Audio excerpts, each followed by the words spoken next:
In the Gospel of Luke, chapter 16, Jesus told the story of a manager who lost his job. It's a strange kind of parable. The main point is clear enough, but understanding the details depends on our knowledge of the cultural background.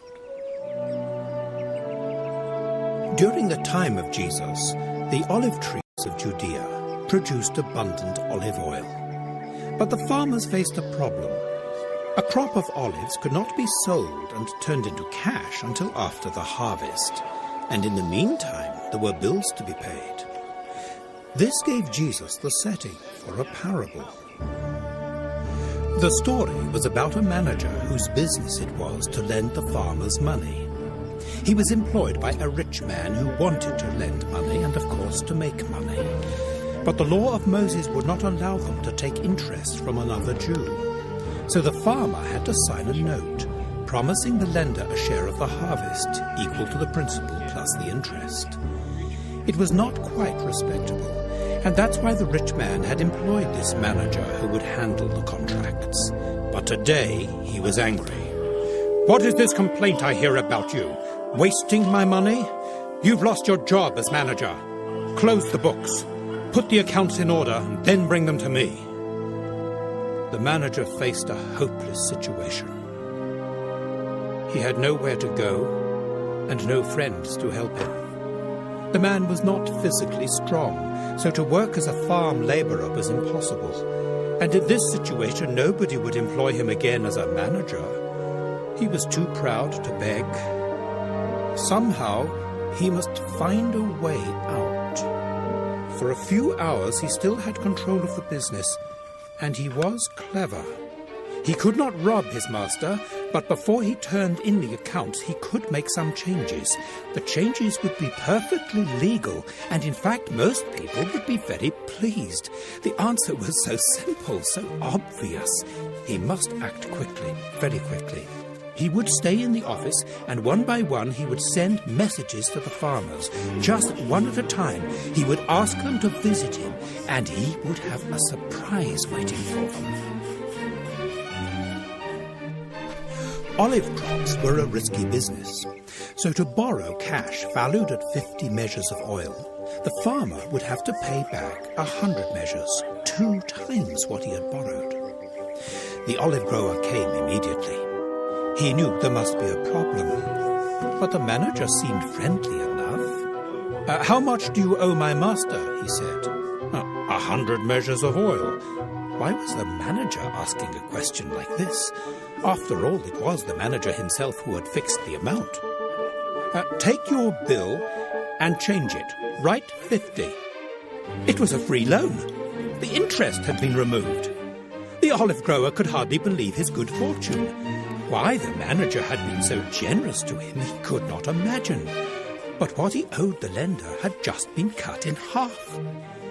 In a few moments, the document was sealed by the manager, and it was official. The olive grower felt all his worry disappear. Forever he would be grateful, and if there was anything he could do to show his appreciation, he would do it. Another farmer had borrowed money against his next crop of wheat. The interest rate would have been 20%, with perhaps another 5% for price changes on the market. But now the manager wanted to see him. The message was simple. "Come, quickly." No explanation, just the message. Again, the manager started with a question. "How much do you owe my master?" 100 measures of wheat. "Take your bill and write 80. Again, the contract was revised to the benefit of the farmer. The loan must be repaid on time, but with no interest. Now both of these men were in his debt, and the manager would always be welcome to eat dinner. One of them might even offer him a job. And so it went on. By the end of the day, there were a lot of very happy customers, and one very popular manager. What could the master do? The law of Moses said no interest should be charged at all. The manager did his dirty work for him, charging high rates. The master himself had told him to put the accounts in order, and that is precisely what he did. Not in the way the master expected, but exactly according to the law of Moses. Now the whole community was singing the praises of the man who charged no interest, the true son of Abraham. He might not like what the manager had done to him, but he could only admire his quick thinking. So in the end, the master got only what he deserved, and the manager made a few very useful friends. Clever, very clever. The disciples were still chuckling when Jesus turned it on them. Men of the world are more clever among their own kind than the people of light. Make friends for yourselves by worldly wealth, so that when it is gone, you will be received into an everlasting home. Jesus does not comment on the ethics of the master or his manager. They were men of the world. He says nothing about the rights and wrongs of charging interest.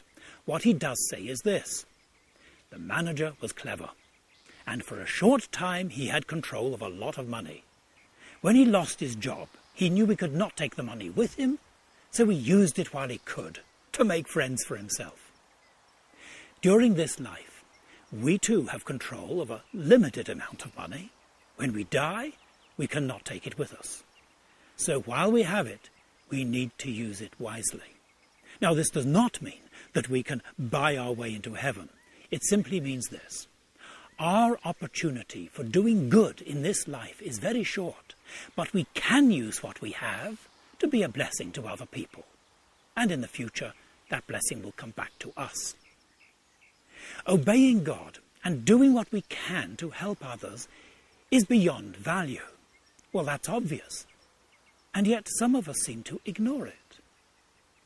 If we behaved in business the way we behave towards God, some of us might be bankrupt tomorrow morning. I know, the parables of Jesus were sometimes disturbing, and they have power to disturb us today. But that is exactly what Jesus intended.